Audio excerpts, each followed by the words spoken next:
नमस्कार, मैं हूं सुजाता सैनी और आप देख रहे हैं इंडिया स्पीक्स डेली।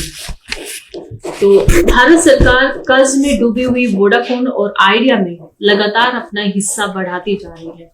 तो सरकार ये क्यों कर रही है, ये खबर छपी है आज दैनिक भास्कर में, तो इसके बारे में हम आज बात करेंगे। तो दैनिक भास्कर की रिपोर्ट की माने तो केंद्र ने वोडाफोन आइडिया को फिर बड़ी राहत दी है। कंपनी पर स्पेक्ट्रम नीलामी का जो पैसा है वो बकाया बना हुआ है।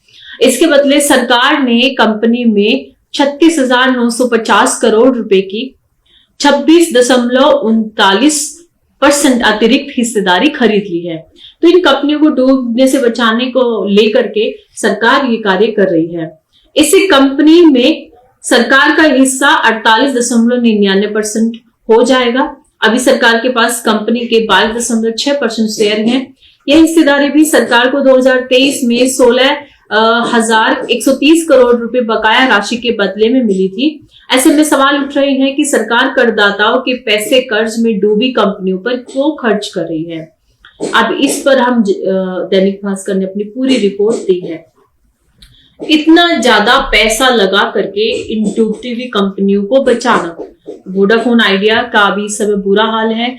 जियो ने अपने आप को बचाने के लिए एलन मस्क की जो कंपनी है स्पेसएक्स, उसके साथ इन्होंने समझौता कर लिया है। जियो के साथ साथ एयरटेल ने भी उनके साथ किसी प्रकार से एक समझौता कर लिया है। लेकिन अभी वोडाफोन आइडिया की हालत बहुत ज्यादा खस्ता है। ये जो गिरती हुई कंपनियां हैं, इनको तो वो भी राहत नहीं मिलेगी कि ये एलन मस्क के साथ किसी प्रकार का समझौता वगैरह कुछ डील कर पाए। तो अभी इसमें सरकार इनमें इतना निवेश क्यों कर रही है, इतना पैसा क्यों लगा रही है? सरकार इनको कितनी राहत अभी तक दे चुकी है?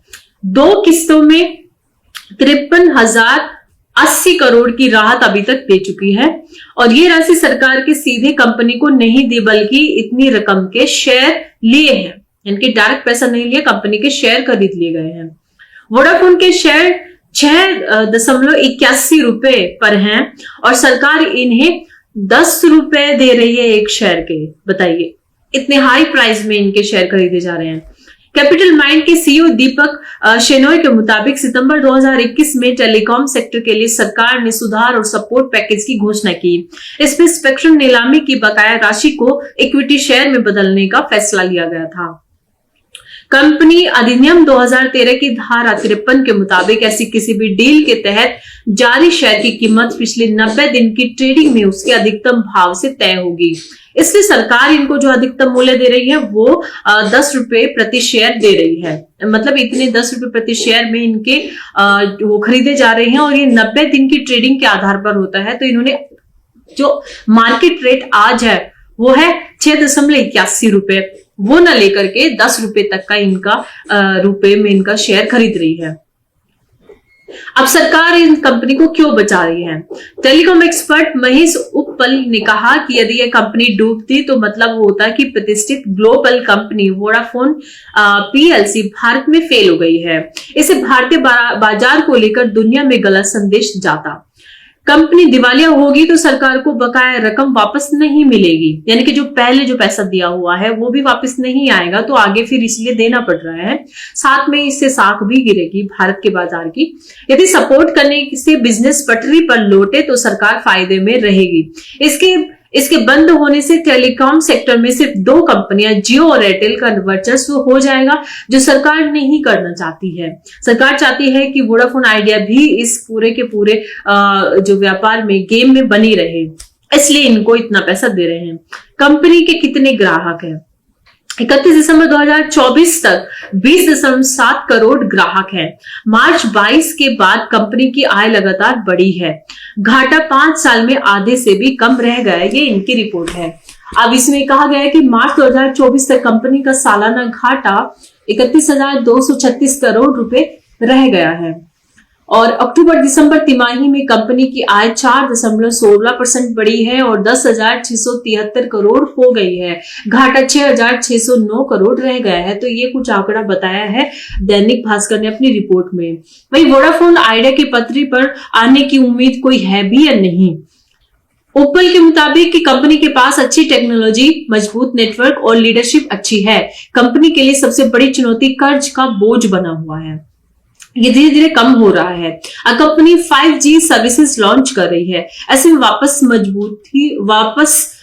मजबूती से वापस हो सकती है। वोडाफोन आदित्य बिरला ग्रुप का कितना हिस्सा बचेगा वोडाफोन के अंदर? तो वोडाफोन आइडिया एक महीने से सरकार को 3,700 करोड़ रुपए के नए शेयर जारी करेगी। इसके बाद इसमें वोडाफोन की हिस्सेदारी 24.4% से घट करके 16.1% रहेगी। आदित्य बिरला ग्रुप की हिस्सेदारी 14% से घटकर 9.4% रह जाएगी और बाकी की जो हिस्सेदारी है वो सरकार पर चली जाएगी, जो लगभग 48.99% तक ये हिस्सेदारी सरकार के पास चली जाएगी। तो अभी क्या है कि ये तो कंपनी को देखना पड़ेगा कि वो इतना घाटे में चल रहे हैं और उनको कमबैक करना इतना मुश्किल हो रहा है। अभी वोडाफोन आइडिया थोड़ा सा कमबैक इसलिए कर पाई है क्योंकि जियो और एयरटेल ने धीरे धीरे अपने जो टैरिफ है, उनका जो प्लान है उनको बढ़ा दिया, वो चार्जेस बढ़ाते जा रहे हैं।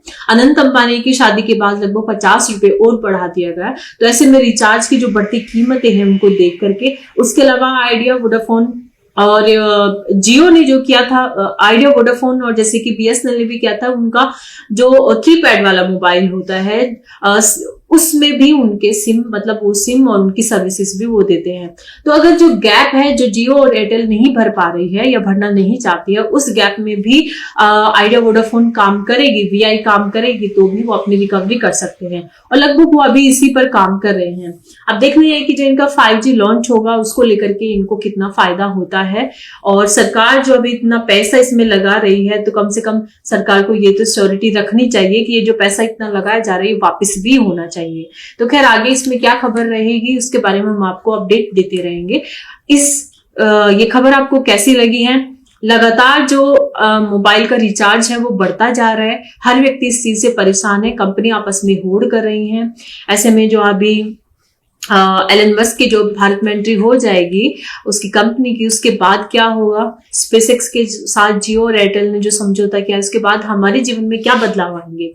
तो ये सभी सवाल निशान अभी बने हुए हैं और इस पर हम आपको समय पर जानकारी देते रहेंगे। आप अपने विचार अवश्य लिखिएगा। इस रिपोर्ट में इतना ही। धन्यवाद।